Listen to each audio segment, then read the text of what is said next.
कहिए मास्टर जी। जय दंडोत प्रणाम। जय। हाँ, जय प्रश्न जो है ये जो है मेरा नहीं है, लेकिन वो पूछने सब चाह रहे हैं, इसलिए वो मेरे द्वारा पूछवा रहे हैं।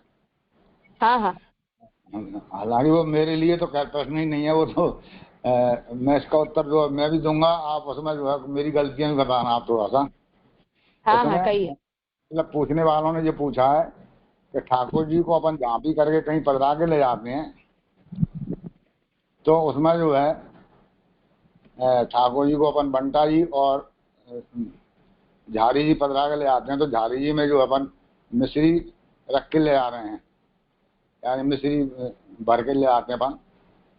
तो ये किस तरह से, ये क्यों है? अपन मिश्री की जगह पर कुछ और नहीं रख सकते हैं क्या? तो जगह मेरा सुनने में मैंने कही हमारे यहाँ परंपरा से ऐसा चला आ रहा है कि मिश्री जो है रस रूप है। अब ठाकुर जी को अपन जल तो नहीं रख सकते, हमारा फैल जाएगा उसमें।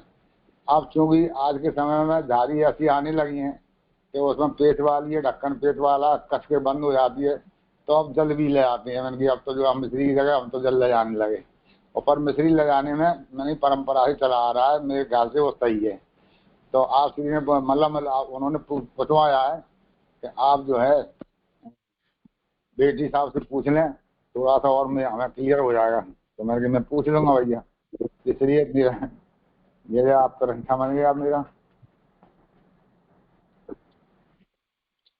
इसमें ये है कि ये बात सच है कि पहले के समय में उस तरह के पात्रों की उपलब्धि नहीं थी कि जिसमें हम रास्ते के अंदर ले जा पाए, इसलिए हमें मिस्री बताई गई है क्योंकि उससे जल का संतोष हो जाता है। तो वो एक कारण तो वही है। और इसलिए वो पहले जो होता था वो अपनी जगह ठीक था। और आज के जमाने में अगर अब हमारे पास ऐसे पात्रों की उपलब्धि है तो हम जल ले जाएं, वो अच्छी बात है, उसमें कोई समस्या की बात नहीं है। और सामग्री साथ में दूधगर की हम पधराते ही हैं, इसलिए मिस्त्री की अब कोई ऐसी आवश्यकता नहीं रह गई है। जल के ही अनुकल्प के रूप में, विकल्प के रूप में मिस्त्री का उपयोग जो है वो किया जाता था। तो यथा लब्धोपचारक ही की बात है ये। जब जैसी उपलब्धि थी ऐसा हम करते थे। अब जल की उपलब्धि है और हम पधरा के जा सकते हैं तो अच्छी बात है, उसमें कोई समस्या नहीं है। और थोड़ा सा वो आचार क्रिया के कारण थोड़ा विचार भी होता था कि याद में हम खुद भी बहुत शुद्ध अवस्था में नहीं होते हैं, और ठाकुर जी को पधरा जाने के लिए जो भी साधन आदि होते हैं उनकी भी उतनी ज्यादा शुद्धि नहीं होती है। तो वो भी कारण था कि हम लोग खुद भी कभी ट्रेन की यात्रा में पानी नहीं पिया करते थे। आज भी हमारे घर के जो बड़े हैं वो लोग नहीं लेते हैं, ट्रेन में पानी भी नहीं पीते हैं कभी। तो ठाकुर जी भी जो है वो उस हमारी ऐसी आचार की मर्यादा के अंदर विराज रहे हों, तो प्रभु भी जो है वो यात्रा के समय जल को ग्रहण नहीं करेंगे, इसलिए मिश्री आरोग लें तो जल को पीने का वो भाव संपन्न हो जाता है। ये भी एक कारण था। तो दोनों ही कारण हैं, पर अब की जो स्थिति है वो बदल गई है। जल को पधरा जाने योग्य पात्र की हमारे पास है उपलब्धि, तो अगर हम मिश्री न भी पधराएं तो ठीक है, और जल भी और मिश्री भी दोनों अगर हम पधराना चाहते हैं तब भी उसमें कोई समस्या की बात नहीं, वो भी कर सकते हैं। जी जय जय दंडोत प्रणाम। हाँ,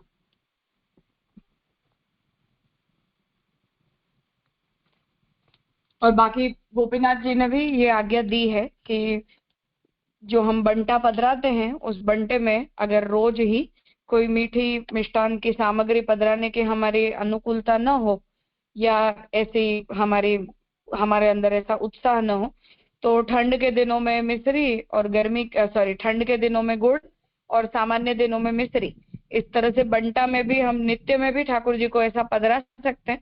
ऐसा भी एक प्रकार का अनुकल्प जो है वो अपने यहाँ बताया गया है। जी जय। हम्म,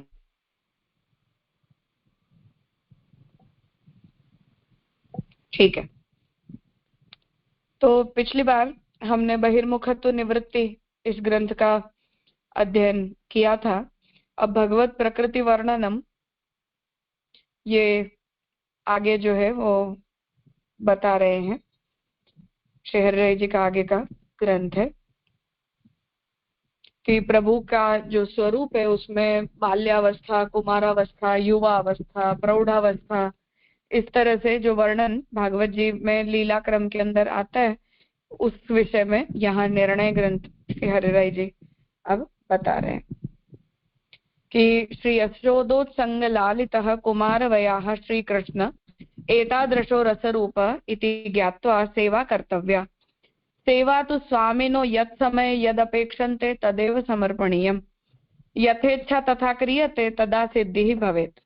एतन् ज्ञानं जीवानां स्वतो दुर्लभतरं, तथापि श्रीमदाचार्य प्रकटित सेवा रीतिम् अवलोक्य मनसि भगवत्प्रीतिः भावनीया। तत्र प्रथमं प्रभुः दयापूर्णः, सर्वथा भक्तदुःखं ज्ञायते, अत्यंत निकटगम्यः, लीलातिरिक्तं किमपि न ज्ञायते, स्वजनमात्रेषु परिचितः, अन्यत् किमपि न ज्ञायते, क्षणेऽपि सन्तोषं प्राप्नोति, क्रोधः स्थिरीभूतो न भवति, सम्बन्धि वाक्यं परिपालयति, परमोदारो अस्ति, किमपि दातु न विचारयति, तस्य सर्वत्र उत्तमत्वं, स्वजनपक्षपातपूर्णः, लीलासु निमग्नः, शोकग्रस्त हृदयतो दूरी गच्छति, शोकग्रस्तं जनं दृष्ट्वा कृष्णं गच्छति सत्वरम् इति वचनात्। व्रजजनेषु सदा निरुद्धः, यथा बालः केनापि परिचितो भवति तद्विना भक्षणं न क्रियते, रुदनं कुरुते, तथा भक्तिमार्गीयैः स्वजनैः परिचितोऽस्ति, अन्यत् किमपि न ज्ञायते। अङ्गीकृतजीवानां धर्मार्थकामानां विघातं कृत्वा स्वस्वरूपदानं दत्त्वा स्वस्मिन् प्रीतिम् उत्पादयति। यथा बालकः स्नेहं दृष्ट्वा उत्संगे समायाति, हास्यं करोति, क्रीडति, एवं कृष्णोपि विज्ञेयः। अब यहाँ ठाकुर जी का जो स्वभाव है वो कैसा होता है और भक्त के प्रति भगवान अपने स्वभाव को किस तरह से प्रकट करते हैं, प्रभु के मनोभावों को हमें कैसा जानना चाहिए, उस विषय में श्री हरिराय जी आज्ञा कर रहे हैं कि श्री यशोदोत्संग लालित कुमार वयस्क श्री कृष्ण रस स्वरूप है, ऐसा समझकर आपकी सेवा करनी चाहिए। तो 11 वर्ष 52 दिन जब तक ठाकुर जी व्रज में विराजे हैं, उस स्वरूप की और उन लीलाओं की भावना हम अपनी सेवा में करते हैं। स्वामी जिस समय जिस वस्तु की अपेक्षा करे उसे समर्पना चाहिए, यही सेवा है। तो अपने सुख और अनुकूलता का विचार नहीं, परंतु भगवत सुख और प्रभु की अनुकूलता का जो विचार है उसे हम सेवा कहते हैं। वही सेवा का आदर्श और सुंदर स्वरूप बताया गया है। जिस प्रकार से श्री कृष्ण इच्छा करें उसी प्रकार व्यवहार करें तो ही सिद्धि होती है।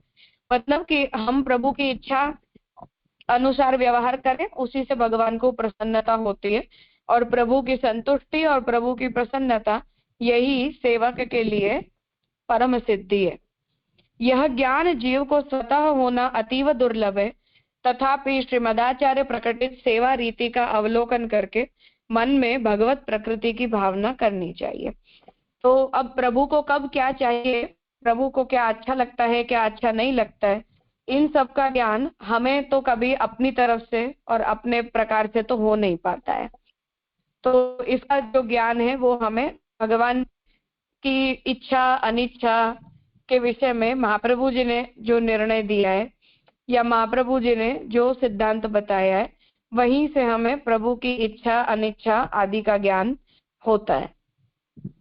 तो महाप्रभु जी द्वारा प्रकटित जो सेवा की रीति है, जो गोपीनाथ जी के साधन दीपिका से सर्वप्रथम हमें प्राप्त होती है, और उसके बाद फिर हमारे पूर्वजों ने, हमारे गुरुओं ने, महाप्रभु जी के वंशजों ने, या जो महान महाप्रभु जी के उत्तम भक्त हैं उन लोगों ने प्रभु की इच्छा अनिच्छा पसंद नापसंद वगैरह के विषय में हमें जो भी बताया है, उन सब का अनुसरण हमें करना चाहिए। और स्वतः भी हमें किसी बात की स्फूर्ति होती हो तो उसे भी हमें कंसिडर करना चाहिए। प्रभु दयापूर्ण है, वे सर्वथा भक्त के दुख को जानते हैं, अत्यंत निकटगम्य है, लीला के अतिरिक्त अन्य कुछ जानते ही नहीं है। लीला के अतिरिक्त मतलब कि अपने भक्तों को निरोध सिद्ध करवाने के लिए भगवान जो जो प्रवृत्तियां करते हैं वही प्रवृत्तियों में प्रभु की स्वतः रुचि है। केवल व्रजजनों को ही जानते हैं, अन्य किसी को जानते भी नहीं। क्षण मात्र में ही संतुष्ट हो जाते हैं, मतलब हम प्रेम से थोड़ा सा भी कर दें तो प्रभु प्रसन्न हो जाते हैं। ये बात हम बहुत से चरित्रों के अंदर देखते हैं। रुक्मिणी जी और सत्यभामा जी वाला जो प्रसंग है वो इस विषय में बहुत फेमस है कि द्वारका में ठाकुर जी का जन्मदिन था, तो तुला दान करने के लिए ठाकुर जी को पधराए, और सत्यभामा जी तो बहुत अमीर थे, उनके पिता भी बहुत द्रव्य संपन्न थे, इसलिए उन्होंने सोने चांदी आदि से ठाकुर जी को तोलना शुरू किया, पर वो तुला ठाकुर जी के तुल्य हुई ही नहीं। फिर अंत में वो रोने लग गए, उन्होंने अपने गहने तक उतार कर रख दिए। फिर रुक्मिणी जी ने कहा कि एक तुलसी पत्र रख दो, तो एक तुलसी पत्र रखते ही ठाकुर जी तुला में तुल गए। तो क्षण मात्र में ही संतुष्ट हो जाते हैं, अर्थात कि हम एक क्षण भी प्रेम से सेवा करें तो प्रभु भक्त के वश हो जाते हैं। क्रोध आपका स्थिर नहीं रहता, मतलब भक्त के ऊपर ठाकुर जी कभी भी क्रोधित नहीं हो पाते हैं। संबंधी के वाक्य का परिपालन करते हैं, मतलब भक्त की इच्छा का सम्मान करते हैं। परम उदार हैं, कुछ भी देने में विचार नहीं करते हैं। सर्वत्र आपका उत्तमत्व स्वजन के प्रति पक्षपात पूर्ण है, तो भक्तों का पक्षपात भगवान हमेशा करते हैं। शोकग्रस्त हृदय से आप दूर रहते हैं, कारण कि शोकग्रस्त जन को देखकर श्री कृष्ण दूर ही जाते हैं इत्यादि वाक्य हैं। तो हम जब उद्विग्न होते हैं, चिंतित होते हैं, अपना चित्त प्रभु में जब लगता नहीं है, तो ऐसे उद्विग्न चित्त वालों से भगवान दूर हो जाते हैं, भगवान उनके करीब नहीं जाते हैं। श्री ब्रजजनों में सदा निरुद्ध है, तो जैसे भक्तों का भगवान में निरोध है, उस तरह भगवान का भी ब्रज भक्तों में निरोध है। जैसे बालक जिससे परिचित होता है, उसके बिना खाता पीता नहीं है, रोता है, वैसे ही श्री कृष्ण भक्ति मार्गीय स्वजनों से परिचित हैं, अन्य किसी को जानते ही नहीं है। तो भक्त के द्वारा की गई जो सेवा है उसी को भगवान प्रसन्नता पूर्वक अंगीकार करते हैं। भक्त के द्वारा जो कुछ भी किया गया है उसे यथावत भगवान स्वीकार लेते हैं, पर अन्यों के द्वारा की गई प्रवृत्तियों की तरफ भगवान जो है वो इतना ज्यादा ध्यान नहीं देते। मतलब कि भगवान की जो अभिरुचि है वो अपने भक्तों के अतिरिक्त अन्यों के प्रति उतनी ज्यादा नहीं है। अंगीकृत जीवों के धर्म अर्थ और काम दूर करके स्वरूपानंद का दान करके स्वरूप में प्रीति उत्पन्न कराते हैं। तो भक्तों की धर्म अर्थ काम के अंदर अभिरुचि भगवान होने नहीं देते, उन्हें उनमें रही हुई उनकी रुचि को भगवान छुड़वा देते हैं और केवल अपने ही स्वरूप में भगवान उनका निरोध करवाते हैं। उपसंहार, जैसे बालक स्नेह को देखकर गोदी में आता है, हंसता है, खेलता है, इसी प्रकार कृष्ण की प्रकृति जाननी। तो भगवान भक्तों के तरफ आकर्षित होते हैं, भक्तों के पास भाग भाग कर भगवान पदार्थ भक्त की इच्छा पूरी करने के लिए अपना सब कुछ भगवान छोड़ भी देते हैं। तो इस तरह से यहाँ प्रभु का जो स्वभाव है उसे हरिराई जी बता रहे हैं कि ऐसा हमारे प्रभु का स्वभाव है, और अपने इस स्वभाव के अनुरूप ही भगवान जो है वो व्यवहार करते हैं, और अपने हमें जो है वो प्रभु के इस स्वभाव को जानना चाहिए और भगवान के स्वभाव के अनुरूप हमें व्यवहार करना चाहिए। तो प्रभु के स्वरूप के अनुरूप यदि हम व्यवहार करते हैं तो भगवान हमसे प्रसन्न होते हैं, और प्रभु की इच्छा, प्रभु का स्वभाव या प्रभु की रुचि के अनुसार यदि हम व्यवहार करना नहीं जानते तो उसमें प्रभु की प्रसन्नता नहीं होती है। हाँ जय कुछ दंडवत पूछना प्रणाम। है? हाँ जय हाँ दंडवत कहिए। प्रणाम।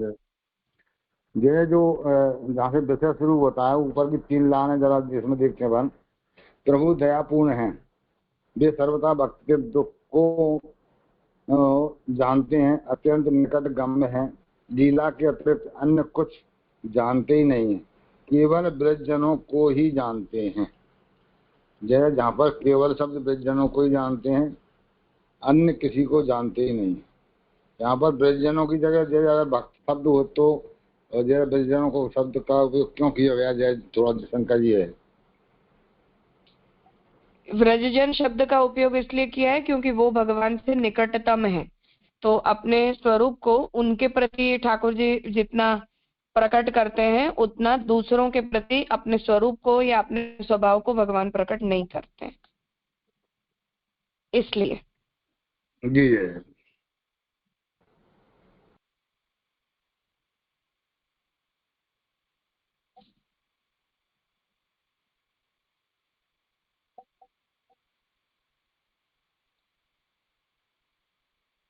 जैसे हम हमारे बहुत से परिवारजन होते हैं, पर कुछ परिवारजन हमें बहुत प्रिय होते हैं, तो उनके सामने हम अपने आप को पूरी तरह से खोल देते हैं, दूसरों के सामने अपने स्वरूप को उतना उद्घाटित नहीं करते हैं।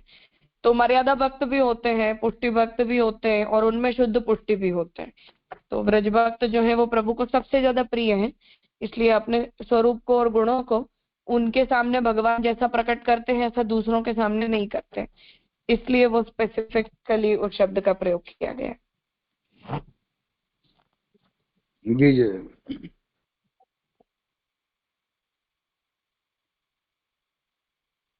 और कोई? ठीक है।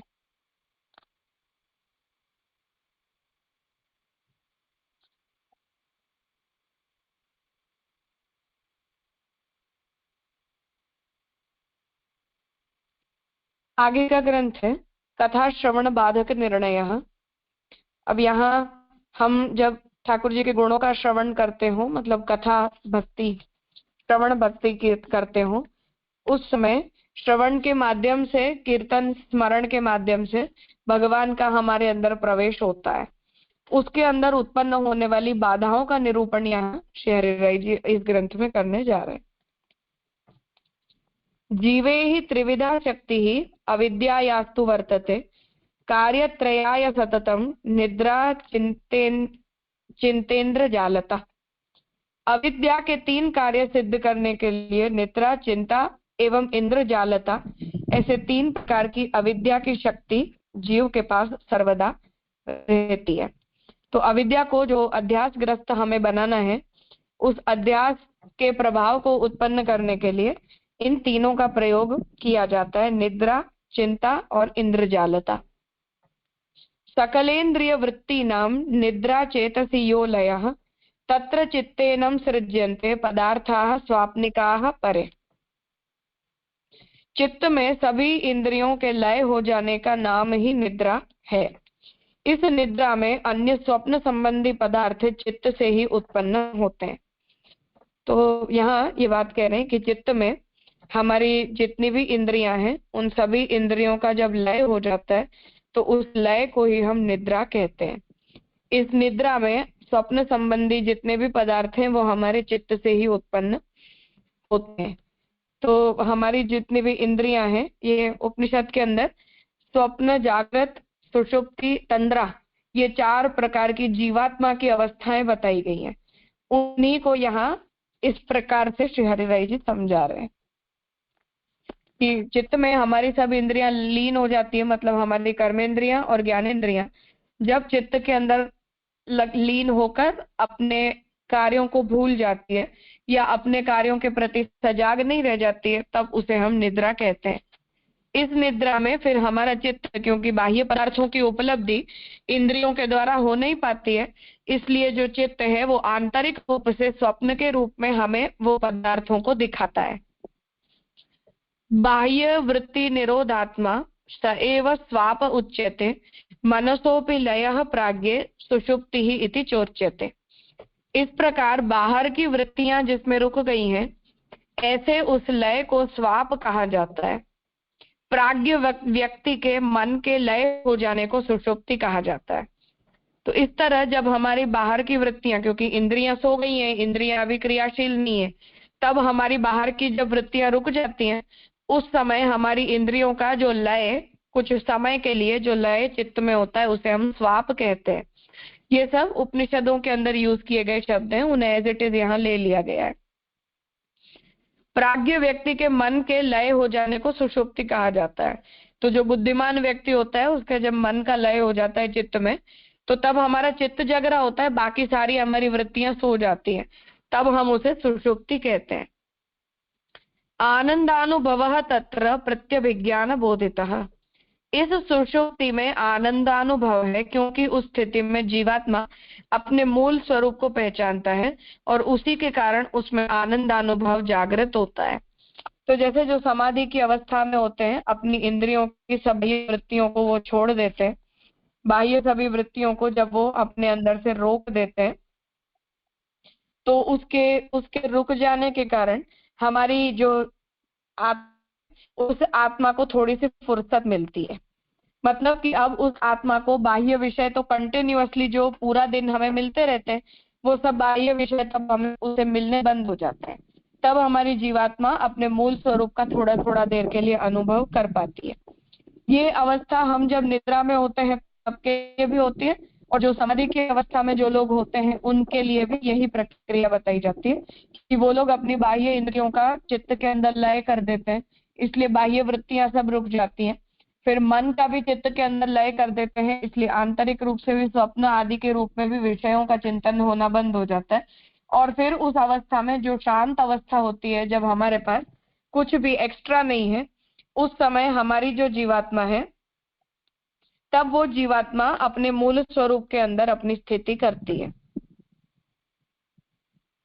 और उस स्थिति में उसे आनंद का अनुभव होता है जब वो सब प्रकार की क्रियाओं से निवृत्त हो जाती है। तो जैसे हम भी बहुत व्यस्त जीवन जीते हैं, फिर कुछ समय के लिए हम खाली बैठते हैं तो हमें अच्छा लगता है कि चलो अब करने के लिए कुछ नहीं है, अब हमारे ऊपर हमारे पास अब कोई सिर दर्द नहीं है, कोई हेडेक नहीं है। तो ऐसे जब हम खाली हो जाते हैं, कोई एक्टिविटी नहीं है, तो हम जैसा जीवन जीते हैं उसमें से ऐसा ब्रेक हमें अच्छा लगता है। ऐसे जब हम फ्री हो जाते हैं तो हमें थोड़ी सी शांति मिलती है। तो उस प्रकार की शांति का जो अनुभव है वो जीवात्मा भी करती है। तो निद्रा की अवस्था में क्षणिक करती है, समाधि की अवस्था में या ध्यान धारणा जब तक हमारा चित्त एकाग्र होना सीखता है तब तक थोड़ा थोड़ा करके, और वो हमारी जो चित्त है वो उस प्रकार की अवस्था का अनुभव करना शुरू करती है। हाँ जय श्रीवन। हाँ राजा, दंडवत प्रणाम। आगे के में बात है ना कि शोकग्रस्त हृदय में आप दूर रहते हैं, कारण कि शोकग्रस्त जन को देखकर श्री कृष्ण दूर ही जाते हैं। और ऊपर ये बताया कि वे सर्वथा भक्त के दुख को जानते हैं। तो दुख हो तो भी शोकग्रस्त होते हैं ना, तो वो कैसे दोनों बात बैठेगी, वो नहीं पता चलता। भगवत विरह का दुख होना या इस प्रकार का शोक होना अलग बात है, और ये तो हम सांसारिक विषयों से जो उद्विग्न होते हैं ना उसकी बात कर रहे हैं। अच्छा, એટલે यहाँ जो हो वे बात है भक्त है और सांसारिक दुख से वो शोकग्रस्त है, उसकी बात कर रहे हैं। हाँ, हम सांसारिक दुखों से दुखी होकर और भगवान से अपने चित्त को हटा लेते हैं, तब की बात कर रहे हैं। धन्यवाद, प्रणाम राजा।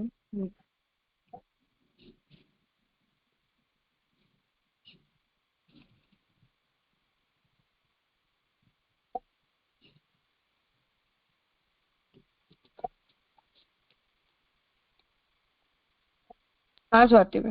हाँ प्रणाम राजा। ये हाँ।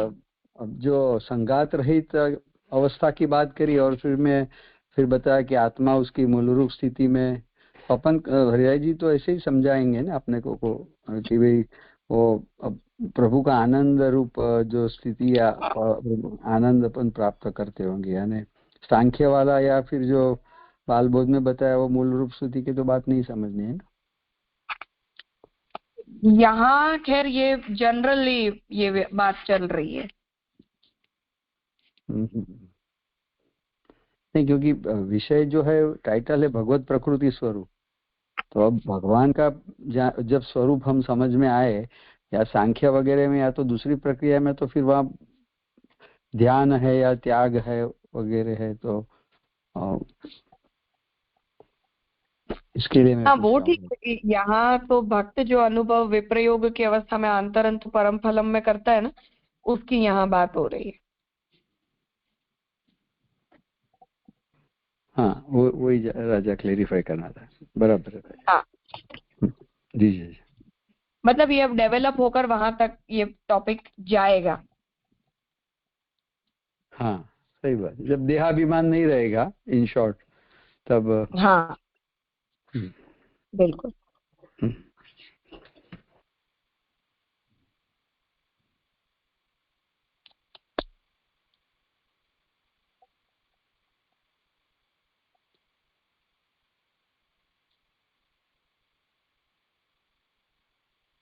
और कोई? ठीक है, तो आज यहाँ रखते हैं, आगे इस ग्रंथ को हम करें। प्रणाम जी।